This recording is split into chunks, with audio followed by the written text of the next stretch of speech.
So next is Jericho delivered a backstage promo and said it was embarrassing that Santana and Ortiz wouldn't tag him in their match. He said he wanted to hear from their mounts why they did what they did last week. He labeled himself the influencer and demanded an inner circle team meeting for next week, and he said attendance was mandatory. Okay, let me just say this.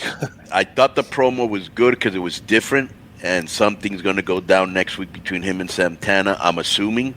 But that attendance is mandatory, like if we're in elementary school, ditch that little line.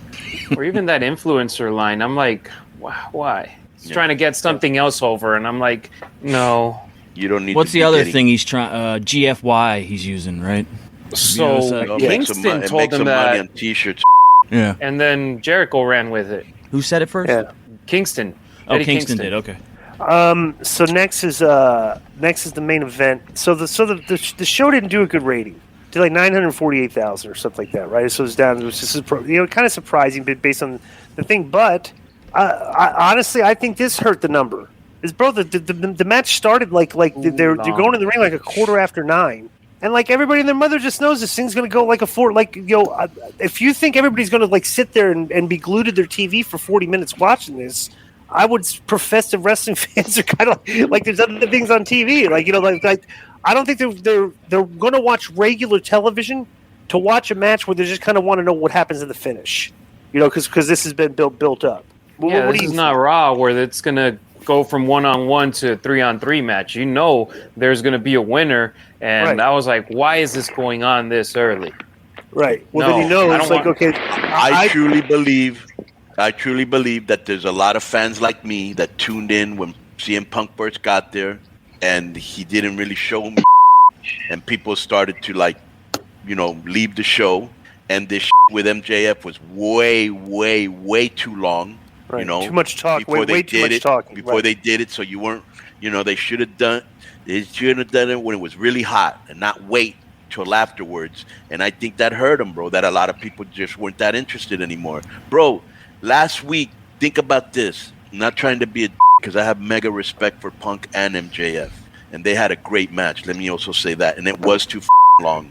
And AEW has a problem just like MLW. They think that longer is better, bro. People get tired. You got to consider fan fatigue, at home and live in the arena. It's a real thing, and to me it was too long, and it was a great match, but it was too long. But anyways, they took too long to give the people the match, and I think when people first tuned in, they wanted it.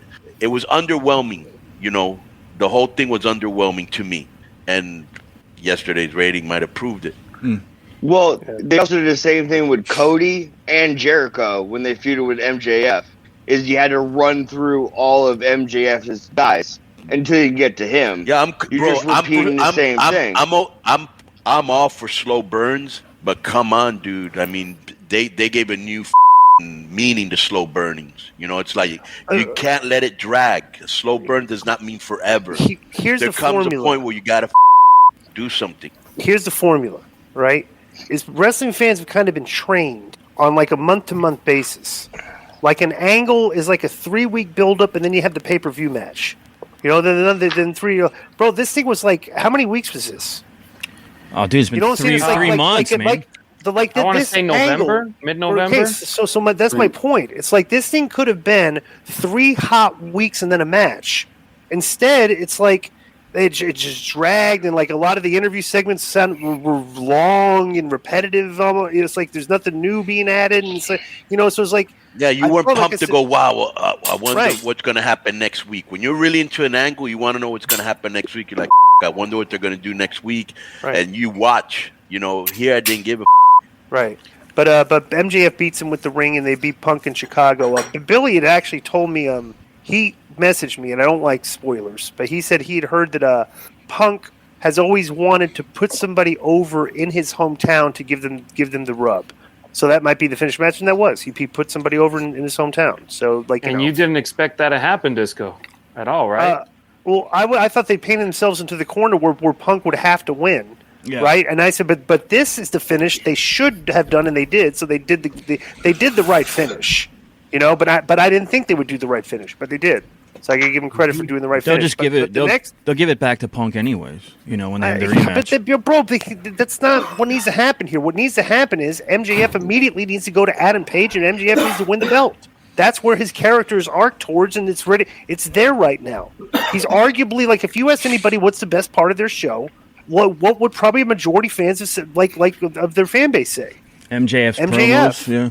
So, and I've always thought that the best character should be the guy that has the belt, because you can do your best storylines around him. It's the most important. He'll get the best reactions in front of the people and stuff and things. So I think he's in that. Bro, come on. It's like right now, if you polled people and they said who should be the champion, Adam Page or MJF, who would you be more interested in watching? Well, what do you think the answer would be? What percentage of people would say MJF? I think at this point, like 75-80% would say MJF. I'd say 90. Yeah. I would say 90-95. But I think they should have had the belt on Bryan to begin with. I think Page's title reign has just been very lackluster, and I actually missed his segment, but didn't feel like I missed a thing. You know, you did. So they did the right finish here. We'll see what they do next week. I don't know what did you think about the way they sold it with when they shot Wardlow and Punk, they were zoomed in on them, and then nobody saw the ring getting transferred to that's weird. Right, you couldn't even tell they didn't make it very. That's like how WWE shoots the drama.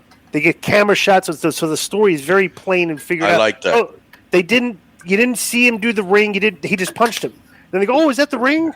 You've mentioned this before, Disco. Yeah. I think it was intentional, though. You've mentioned it with the referees not seeing or seeing someone being out of the picture, but the way it's shot, they're actually in the picture. Yeah. You know, so. Yeah, but they should have shown a shot of him pulling the ring out and putting it on his fist. That shot should have been in this sequence, and it wasn't. So they showed it in the replay, and that's where everybody was like, there was a ring. Oh, Wardlow, he's on his side, because Wardlow, he's going to split from MJF. I don't know how soon or how later, but it's going to happen. So everybody thought, oh, he got out of the way, so he might be turning babyface now. He didn't attack Punk. Do you guys think with that kind of weird finish that MJF and CM Punk are going to fight a revolution? Probably. And Punk's going to have kind of gripe against it? Yeah, I would say so. What else? And the thing is, MJF, he beat Darby in the pay-per-view. Bro, I would like to get same thing with the ring. With all due respect, with all due respect, I would like to get a rest from them too. Yeah. So they did the right finish.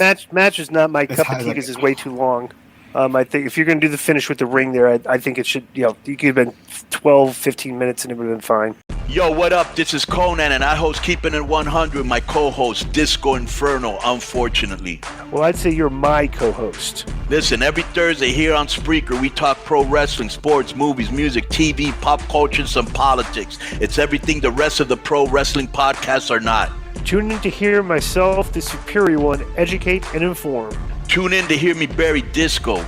That's very disrespectful. Join us every Thursday on Spreaker and keep it 100. Boom!